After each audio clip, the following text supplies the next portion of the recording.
दोस्तों ये तो आपको पता है कि रशिया के प्रेसिडेंट व्लादिमीर पुतिन आज इंडिया आ रहे हैं, दिल्ली में लैंड करेंगे, प्रधानमंत्री मोदी जी के साथ उनका डिनर है वगैरह वगैरह। ये सब मीडिया कवर कर रहा है। एक और चीज हो गई कल,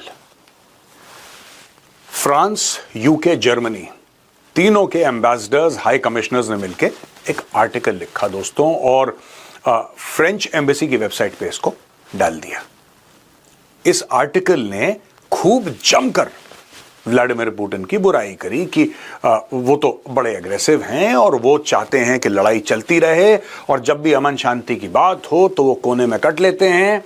वो उनके पूरे डिजाइन्स जो हैं बड़े एक्सपेंशनिस्ट हैं कि इस इलाके को भी घेर लो, ऐसे भी घेर लो, ये भी कर लो, वो भी कर लो। तो उन्होंने खूब, जिसको कहते हैं हिंदी में क्लास ली व्लादिमीर पुतिन की इस आर्टिकल में।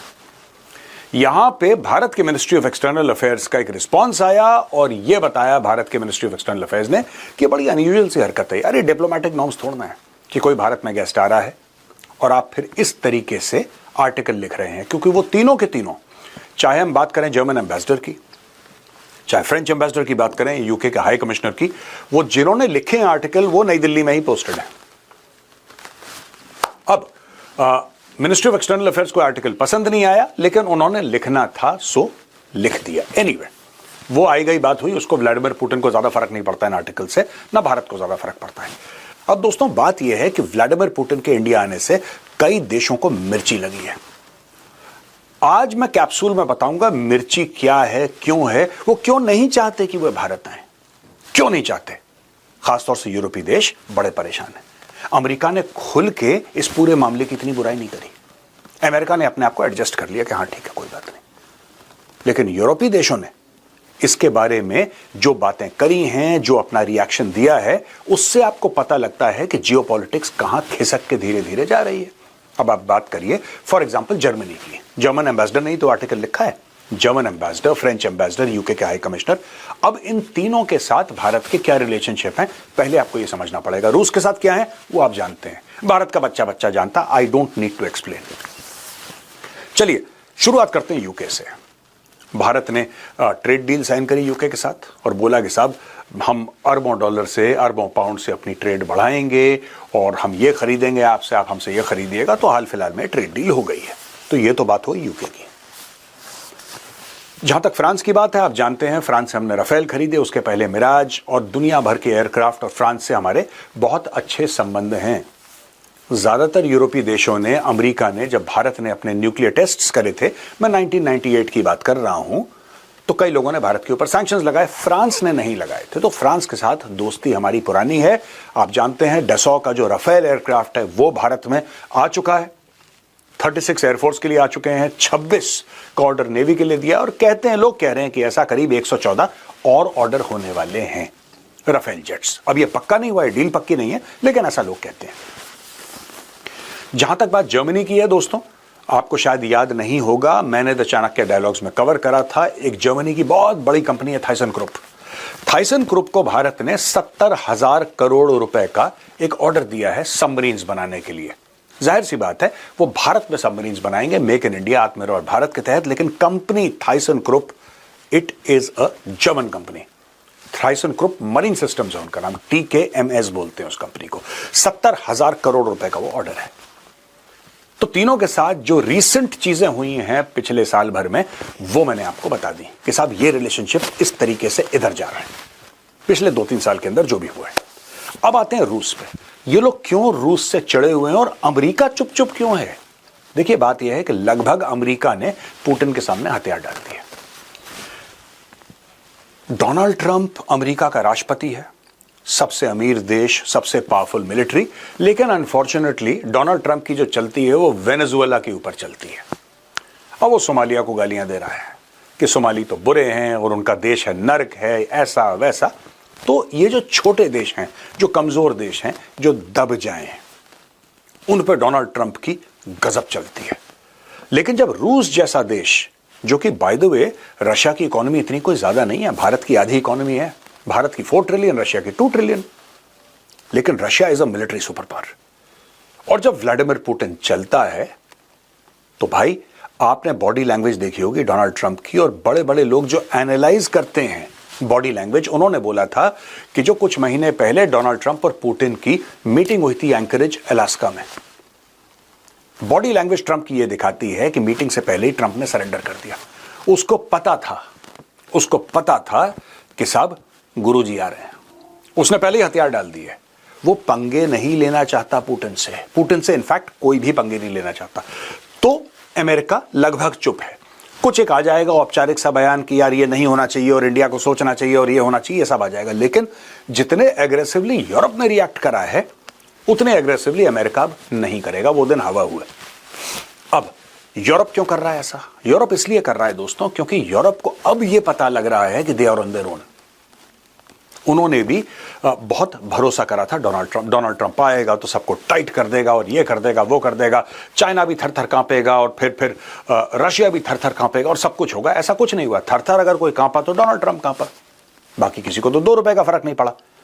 जहां पे रूस खड़ा था रूस वहीं पे खड़ा हुआ है, चाइना जो कर रहा था चाइना वही कर रहा है। डोनाल्ड ट्रंप ने रादर चाइना के ऊपर जो लगाए थे उन्होंने टैरिफ्स कि हम इतने 150% लगा देंगे, वो तो सारे हटा दिए उसने, सारे हटा दिए। ब्राजील के ऊपर जो टैरिफ लगे थे हटा दिए। इंडिया के ऊपर भी हट जाएंगे, आप देख लेना, कुछ महीने की बात है। भारत के ऊपर जो टैरिफ्स लगाए वो भी हट जाएंगे। ये सब कुछ होने वाला है।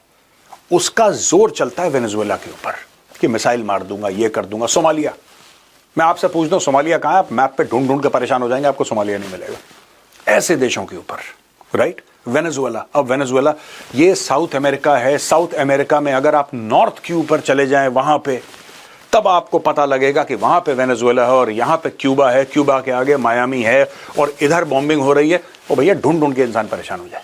तो ऐसे देशों के ऊपर उसकी गुंडागर्दी चलती है क्योंकि ठीक है, जाहिर सी बात है, उनके पास तेल बहुत है। दुनिया में सबसे ज्यादा तेल वेनेजुएला के पास है। खैर, वो एक चीज है। अब वापस आते हैं दोस्तों उस कहानी यूरोप की कि यूरोप इतना परेशान क्यों हो रहा है। ये यूरोप के एम्बेसडर इतने लंबे चौड़े आर्टिकल क्यों लिख रहे हैं? एक छतरी थी दोस्तों, एक अम्ब्रेला, और मैं था शब्द का इस्तेमाल कर रहा हूं। We should be absolutely clear that I am talking in the past tense, क्योंकि आज की तारीख में वो छतरी जो है वो फट गई है। वो छतरी थी, उसका नाम नेटो था, राइट? और कोई भी छतरी होती है दोस्तों, उसमें एक डंडा होता है और उसमें सींक लगी रहती है, लोहे की या स्टील की, एल्युमिनियम की सींकें लगी रहती हैं। उस छतरी को आकार वो डंडा और वो सींकें देती हैं। वो डंडा और सींक थी United states of America. America ने नेटो से अपना हाथ पीछे खींच लिया, सबको बोला कि तुम अपना बजट 5% बढ़ाओ, हमसे उम्मीद मत रखना। हम तुम्हारी लड़ाई में क्यों पड़े भाई? हम तुम्हारी लड़ाई में क्यों पड़े? हम पैसे क्यों खर्च करें? तुम्हारी लड़ाई है, तुम्हारा झगड़ा पुतिन से, तुम जाके लड़ो, हमारी तरफ क्यों देख रहे हो? यही चीज डोनाल्ड ट्रंप ने ज़ेलेंस्की को भी बोली कि अगर तू मेरी बात नहीं मानेगा, तेरा सारा फंडिंग रोक देंगे, हथियार रोक देंगे, XYZ सब कुछ रोक देंगे। ज़ेलेंस्की बेचारा सहम गया। अब मरता क्या ना करता, क्योंकि उसने लड़ाई तो करी थी, उसमें अमेरिका ने बोला था ना कि चढ़ जा बेटा सूली पे। हाँ, उस समय डोनाल्ड ट्रंप नहीं था, उस समय जो बाइडेन था। जो बाइडेन ने बोला चिंता मत कर, मरते दम तक तेरे साथ खड़ा हूं। उसने विश्वास कर लिया अमेरिकन का। जो बाइडेन पीछे हट गया, कमला हैरिस जो थी, जो पॉलिसी आगे ले जाती जो बाइडेन के, वो चुनाव हार गई। ओबामा की चली नहीं। विराजमान हो गए 20 जनवरी 2025 को कुर्सी पर डोनाल्ड ट्रंप साहब, और उन्होंने पूरा का पूरा मामला बैक ट्रैक कर दिया। इससे क्या हुआ कि यूरोप बिल्कुल सामने आ गया। जैसे आप मानिए कि शीतलहर चल रही है, बहुत ठंड है, और अचानक कोई किसी के सारे कपड़े उतार के फेंक दे। अब समझ लीजिए उस आदमी का क्या हाल होगा। यूरोप का वही हाल हो रखा है कि शीतलहर के बीच में किसी ने कपड़े फाड़ दिए यूरोप के। अब यूरोपियंस ये सोच रहे हैं कि अगर ये आदमी 20% यूक्रेन की टेरिटरी कैप्चर कर सकता है, इसके ऊपर ना सैंक्शंस का दबाव चल रहा है, ना इसके ऊपर कोई मिलिट्री थ्रेट चल रही है, इसके ऊपर कुछ नहीं चल रहा, कुछ फर्क नहीं पड़ रहा पुतिन को, अमेरिका कोई मिसाइल दे दे, कोई फर्क नहीं पड़ रहा। पुतिन वैसे ही दंदनाता चलता फिर रहा है जैसे 4 साल पहले जब उसने लड़ाई शुरू करी थी, लगभग 4 साल। तो अब इनको लग रहा है कि यार अगर यूक्रेन गिर जाता है तो नेक्स्ट हुम, अगला कौन? अगले तो हम ही खड़े हैं, हम ही खड़े हैं ना सामने। बुलडोजर आ रहा है सामने से, एक घर बर्बाद, 2 घर बर्बाद, अगला घर तो हमारा है। अगर बुलडोजर को नहीं रोका गया तो हमारा घर निपटा देगा। घर तो आप हिला नहीं सकते, घर तो वहीं पे, बुलडोजर को हिला नहीं सकते। किसी तरीके से बुलडोजर को रोकना चाहिए, हमें रोकना पड़ेगा। रोकने वाला अमेरिका, उसने बोला है भाई तेरा घर तेरा बुलडोजर, तू जाने, हमसे मत बोल।